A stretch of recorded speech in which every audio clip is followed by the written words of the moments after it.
অহনো ঘরের পাক্কা 1700 টাকা ভাড়া বাকি, তার উপর ছাদ দখল করার মতলব করছো। এই সব আর চলবো না। তোমারে আমি এই ফাইনাল কইয়া দিলাম, হয় ভাড়া শোধ করো, নয়তো কাল সকালের মধ্যে আমার বাড়ি ধিক্কা মানে মানে বিদায় হইবাই। তোমারে আমি ফাইনাল কইয়া দিলাম। এটা কি করে সম্ভব? এখনো কোয়ার্টার ফাইনাল সেমি ফাইনাল হলো না, ডাইরেক্ট একেবারে ফাইনাল খেলতে বলছেন মেশো মশাই। ওরে এইসব বেয়াক্কেলা কথা কইতে বারণ করো, কিন্তু আমার মাথা গরম হয়ে যাইতাছে গিন্নি। তুমি ভাই এমন কথা কেন বলছো? গোপু তো আমাদের বাড়িরই ছেলে। আমি বলছি ও কোথাও যাবে না, ও এই বাড়িতেই থাকবে। না, আমি এই বাড়ির কর্তা। আমি কইতাছি ও আজই এই বাড়ির থেকে দূর হইব, তবে আমি ভাত খামু। তুমি ভাত না খেলে রুটি খাবে, চিড়ে মুড়ি খাবে, তবু গোপু এই বাড়ি ছেড়ে কোথাও যাবে না। তুমি যদি এই বাড়ির কর্তা হও, আমিও তাহলে এই বাড়ির গিন্নি।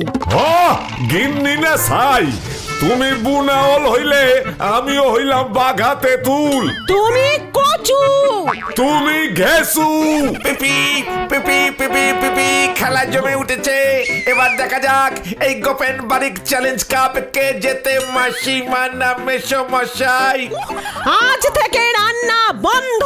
আমারে রান্নার ভয় দেখাইও না গিন্নি।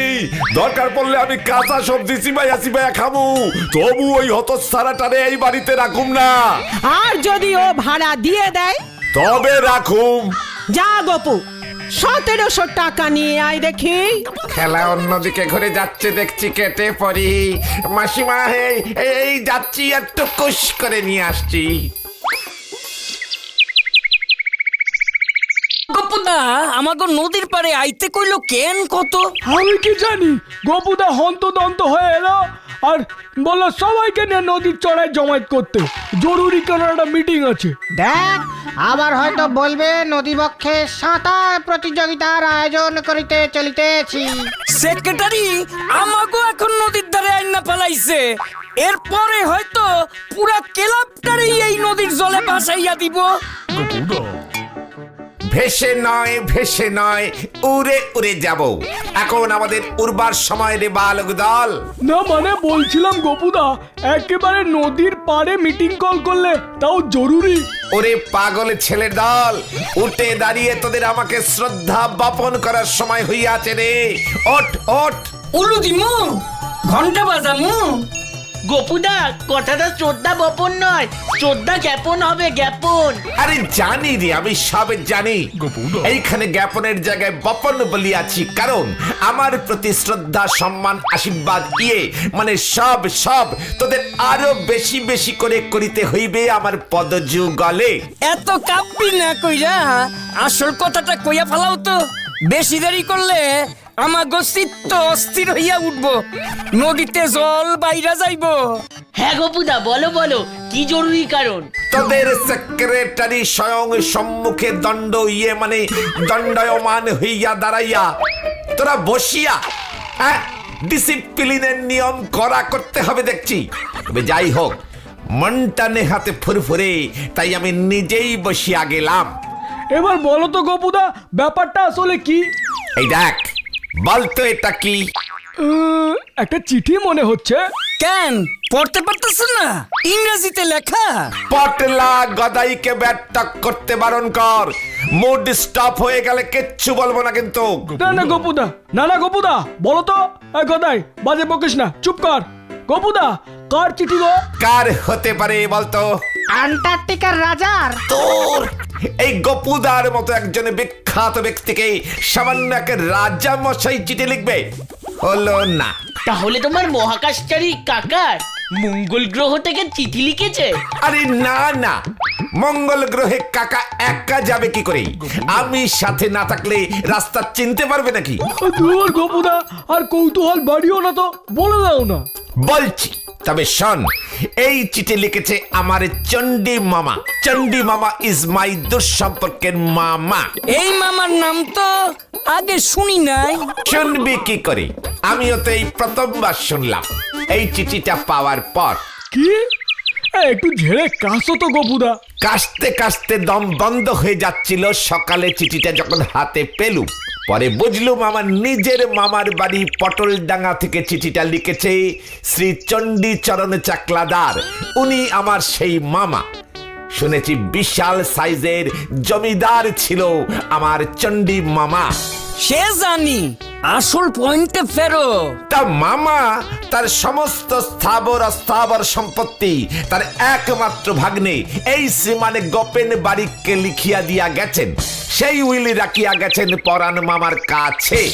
মামা লিখিয়াছেন আমি যেন 70 পটলডাঙ্গা গিয়া সম্পত্তি গ্রহণ করিয়া ওনাকে দায়িত্ব হইতে মুক্ত করি। আরে বাস, এসব কি বলছো তুমি? এ যে মেঘনা চাইতে জল। কত টাকার সম্পত্তি হইব? বেশ অনেক টাকারই রে। মার মুখে শুনেছিলাম তৎকালে মায়ের বাবা অর্থাৎ আমার দাদু আরো বড় সাইজের জমিদার ছিলেন। বিশাল বাড়ি, জমি, পুকুর, বাগান, গাড়ি সব মিলিয়ে আজকের বাজারে তা ধরে 50-60 লক্ষ টাকা তো হবেই। হ্যাঁ, 50-60 লক্ষ টাকা? 1 কোটিও হতে পারে। জমিদার বলে কথা। মামা কি আর এসবের মর্ম বোঝে? তাইলে তো আমাগো ক্লাবের ফান্ডের আর চিন্তা নাই। তুমি গদাইয়ের বাবাকে বাকি ভাড়াও মিটিয়ে দেবে। ঠিক, তাহলে গদাইদের ছাদে ক্লাব চালাতে আর কোনো অসুবিধাই হবে না। কালই বেরিয়ে পড়বো। তবে সবার আগে একটু এয়ারপোর্টে যাব ভাবছি। টিকিটটা আগে ভাগে কেটে রাখতে হবে। কেন, তুমি কি প্লেনে সুইটা যাইবা নাকি? দূর পাগল, ওরে পকেটে পয়সা থাকলে এমন অনেক শখ হয় রে।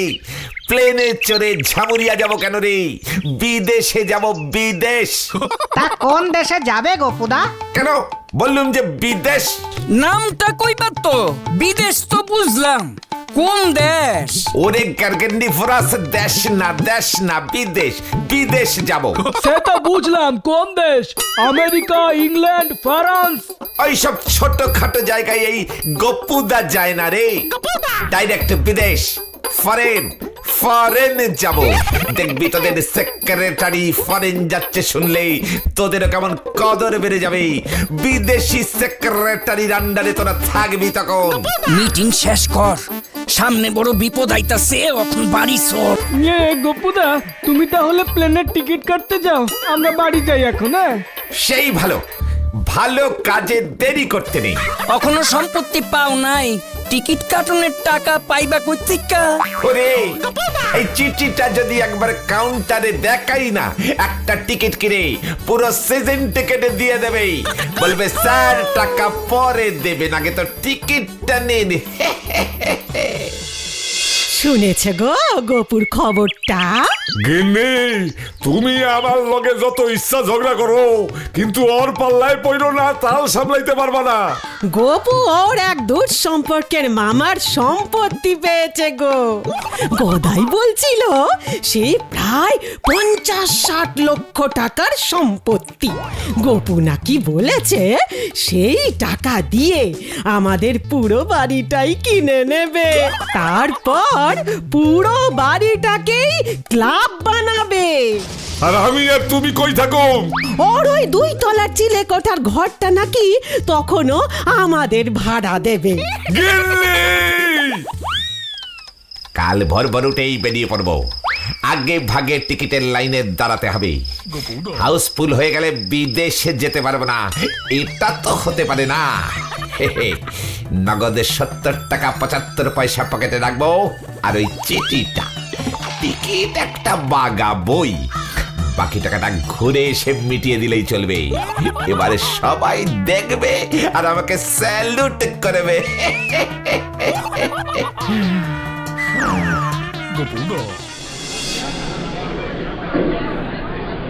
দাদা, আমাকে একটা বিদেশে যাওয়ার টিকিট দিন তো। পেছনের দিকে সিট দেবেন, ব্যালকনি হলে ভালো। এক্সকিউজ মি, কোথাকার টিকিট হবে? আই মিন, কোথায় যাবেন আপনি? কোন এয়ারওয়েজ? এ কে রে, কানে কালা নাকি? বললাম যে বিদেশের টিকিট। আচ্ছা, পাগলের পাল্লায় পড়া গেল তো। তা দেশের নামটা বলবেন তো? আমাদের ফ্লাইট শুধু লন্ডন আর প্যারিস যায়। এই দেখো, লন্ডন, প্যারিস, এ যে আবার ইংরেজি বলে। ইয়েস ইয়েস, লন্ডনের একটা ticket. Okay okay. Via Mumbai 56,000, cash or card? কি কত দাম?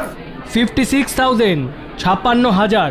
আপনাকে তো একটা টিকিট দিতে বলেছি, সবগুলোকে কে চেয়েছে যত সব? আমি একটারই দাম বলছি দাদা। মানে বলছি যে 56,000। না না না, মোটেই ভালো হবে না, একদম কম দাম। মানে এসি কোচের টিকিট তো, উপরে সিট হলে নেব না কিন্তু। এই জানতো মশাই আপনি, নয়তো পুলিশ ডাকবো। ইয়ার কি করার আর জায়গা পাননি? হ্যাঁ, বড্ড পাগল। যাবেন না, আমি পুলিশ ডাকবো, জানতো? এই না না না, এই তো যাচ্ছি। এই কুলি, এই কুলি, একটা কুলিকেও তো দেখতে পাচ্ছি না। কি বাজে এয়ারপোর্ট! দূর, অন্য এয়ারপোর্ট থেকে প্লেনে উঠবো আমি। খুব বাজে, খুব বাজে। দাঁড়াও দাঁড়াও না, ওই ছোড়ার চাকরি খাবো আমি। একটা ব্যালকনির টিকিট চাইলাম, বলে কিনা নেই, ফুরিয়ে গেছে। এত কম দামি টিকিটে আমি যাব? ছোড়া চেনে না আমাকে। কখন সিন্না ফেলাইছে? এরোপ্লেনে ব্যালকনির টিকিট চাইছো? ও তোমার জীবনে ভুলবো না। এবার কি হবে? আমরা যে সবাইকে বলে বেড়ালাম আমাদের গোপুদা বিদেশে বেড়াতে যাচ্ছে। আমাদের মুখে যে চুন কালি পড়ে গেল। চিংড়ি, ভুলে যাস না, আমি এখন কোটি টাকার মালিক। এখনো হও নাই, হইবা, তাও চিঠিতে। গোপুদা, তুমি পটল না কবে যাচ্ছ তাহলে? আরে যাও তাড়াতাড়ি, গিয়ে সম্পত্তিটা দখল নাও, দেরি করছো কেন? ওরে চণ্ডী মামা সামনের রবিবার যেতে বলেছে। মাঝের এই 5-6টা দিন একটু সাবধানে থাক কোন বুদা। কন যায় না, তোমার কপালে যদি কোটিপতি হন না লেখা থাকে, তবে খারাপ কিছুও তো হইতে পারে। গোদাই, জল না চাইতেই মেঘ, অর্থাৎ ওই চিঠি যখন পেয়েছি, সম্পত্তিও আমি পাবই। ইয়ে গোপুদা, ওইটা মেঘ না চাইতেই জল হবে। ওই একই হলো। শোন, আমি একটু বেরোচ্ছি, একটা গাড়ি কিনতে হবে, দেখি গিয়ে কি পাই। নাটকের ইন্টারভ্যাল হইল, কি জানি দ্বিতীয় পর্বে কি ঘটতে চলতেছে। যাই ঘটুক, এই সপ্তাহ একটু শান্তি মতো ক্লাবে ক্যারাম খেলতে পারবো। যা বলেছিস তুই চিংড়ি। ঈশ্বর গোপুদার মঙ্গল করুক। সম্পত্তিটা একবার পেয়ে নি, তারপর হতচ্ছাড়াগুলোর মজা দেখাচ্ছি। আরে গপ, এমন হন্তদন্ত হয়ে চললে কোথায়? তোমার কাছেই তো যাচ্ছিলাম। মানে ঢলগোবিন্দ বাবু, আপনি আমার কাছে কেন? এই শুনলাম কোটি টাকার সম্পত্তি পেয়েছো, খবরটা শুনেই আগে ভাগে তোমার সঙ্গে দেখা করতে যাচ্ছিলাম। জানো তো, আমি সারা বাংলা খিচুড়ি সেবা কমিটির সম্পাদক। আমাদের কমিটিকে 1010 টাকা চাঁদা দিও কিন্তু ভাই, তাহলে এবছর আরো 10টা বেশি গ্রামকে বিনামূল্যে খিচুড়ি খাওয়াতে পারবো। এ তো বেশ ভালো কথা। 10,000 কেন, আমি 20,000 দেব। অতি উত্তম, মহৎ উদার, বাবা বাবা বাবা বা, তোমাকে আমরা প্রেসিডেন্ট করব। আজই কমিটিতে আমি প্রস্তাব পেশ করছি, এক্ষুনি গিয়ে বলছি আমি। হ্যাঁ, মনে থাকে যেন। হ্যাঁ, 20,000 টাকা দেবে বলেছো, শেষ বেশ আবার ঝুলিও না। আরে না না, নিশ্চিন্ত থাকুন। ওই প্রেসিডেন্টের ব্যাপারটা দেখবেন কিন্তু।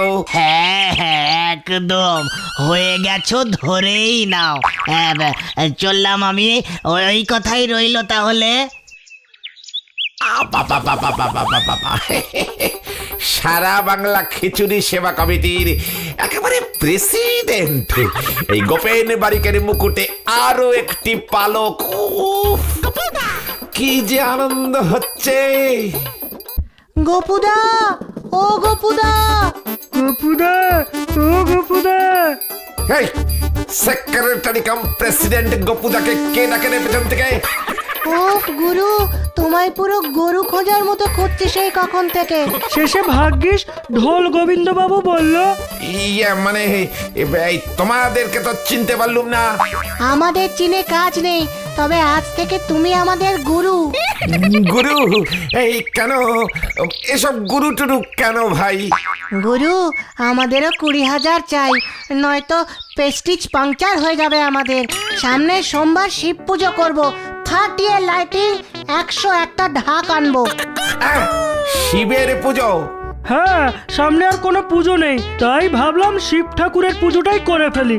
আমাদের গুরু যখন কোটিপতি, তখন শিষ্যদের আর চিন্তা কি বলো? সবাই দেখবে আর জ্বলবে। গুরু, এইবারে পুজোর উদ্বোধনটা কিন্তু তুমিই করবে। হল নাইট ফাংশন। তোমাকে ঝাক্কাস একটা গামছা গলায় পরিয়ে সম্বর্ধনা দেবো। 20,000 এবছর চালিয়ে নেব, কি বলিস? সে টেনে টুনে হয়ে যাবে, গুরুর সঙ্গে থাকলে সব হবে। ও ইয়ে মানে তাই বুঝি? ঠিক আছে, উদ্বোধন যখন আমি করব, তোমাদের না হয় 20,000ই দেব। ইয়ে, বলো গুরু মাই কি। জয়! এই, ছাড়ো ছাড়ো, আমায় কি কাণ্ড দেখো। ওফ, এরা যে আমায় কি ভালোবাসে, কি যে ভালোবাসে, কি যে ভালোবাসে। বাহ বাহ বাহ বাহ বাহ বাহ বাহ বাহ বাহ। এখনো সম্পত্তি পাইনি, তাতেই সারা বাংলা খিচুড়ি সেবা কমিটির প্রেসিডেন্ট, ধনুচি নাচ প্রতিযোগিতার প্রধান বিচারক, পিঁপড়ে তারাও গুড় বাঁচাও কমিটির কি যেন একটা পোস্ট দিয়েছে। বাহ বাহ বাহ বাহ, আমার তো আনন্দে লাফাতে ইচ্ছে উরি বাবা গো, ও চন্ডী মামা গো, মাথাটা মনে হয় ফেটে গেছে গো মামা। এর এই কয় টাকার বিড়ম্বনা এখনো হাতে আসে নাই, কপালে জল পট্টি, হাতে আইলে পুরা বডিতে না পট্টি জড়াইতে লাগে। পটলা, গদাইটাকে চুপ করতে বল। বারবার আমার কপালে নিয়ে আজে বাজে বলছে, ওকে আমি সাসপেন্ড করে দেবো কিন্তু।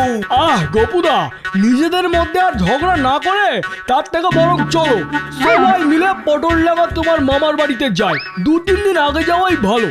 ঝামেলার থেকে বাঁচা যায়। তাই চল ভাই, তাই চল, কাল সকালেই রওনা দেব। জানি না কি আছে কপালে। পটলা, ও আবার কপাল বললো। চণ্ডীচরণ চাকলাদা, ওনারে কে না চেনে?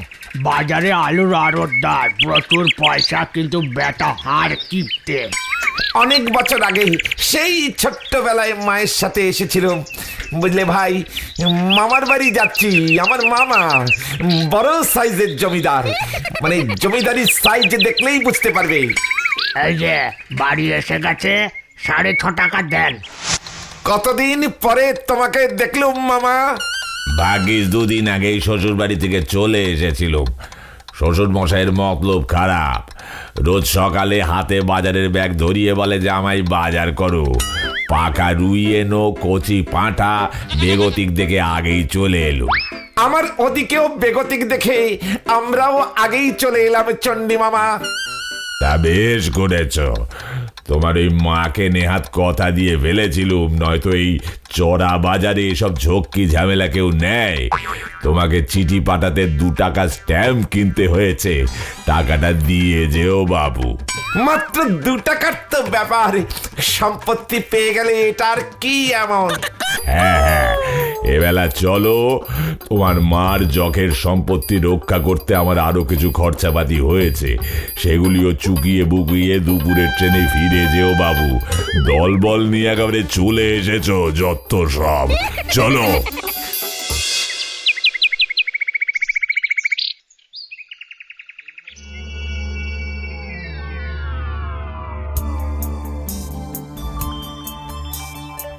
আর কত দূর মামা?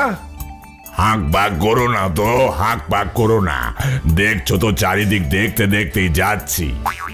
বাবা, এ চারিদিকের সবকিছুই আমার। গদাই রে, চারদিকটা দেখতে থাক, ভালো করে দেখ। কাতু, কাতু কুতো, কাতু কুতো। কাতু কুতু আবার কে রে? ছাগল ছাগল, ওই দেখ। কি মামা, এই মানে ছাগল কেন? একটা নয় গোপুদা, দুটো জোড়া ছাগল। আয় আয় আয় আয় আয় আয় আয় আয় আয় আয় আয়। এ নাও তোমার মায়ের সম্পত্তি, এই জোড়া ছাগল। তোমার মা মরবার আগে বলে গিয়েছিল ওর এই আদরের ছাগল দুটো যেন ওর ছেলেকে দিয়ে দিই। ইয়ে মানে ইহাই হইল আমার প্রাপ্য স্থাবর এবং অস্থাবর সম্পত্তি। আগে হ্যাঁ, তবে ছাগল দুটোকে দেখভাল করতে আমার এখনো পর্যন্ত পাক্কা 1,500 টাকা খরচ হয়েছে। টাকাটা দিয়ে ছাগল নেবে, বুঝেছো ভাগ্নে? চিঠিটা মনে হয় ভুল ঠিকানায় গেছে মামা। কি তুই আমার ভাগ্নে ভূপেন বারিক না? না, আমি গোপেন বারিক। কি এত বড় সাহস, ফাঁক তালে ছাগল হাতাতে এসেছিস? হতচ্ছাড়া, এ যে দিনে রাতে ডাকাতি। তোদের সব কটাকে বেঁধে রাখবো, তারপর থানায় নিয়ে যাব। দেখ তবে। ওরে চাচা, আপনে প্রাণে বাঁচা রে, পালা সবাই, পালা পালা রে, বাঁচাইয়ে বাঁচাইয়ে।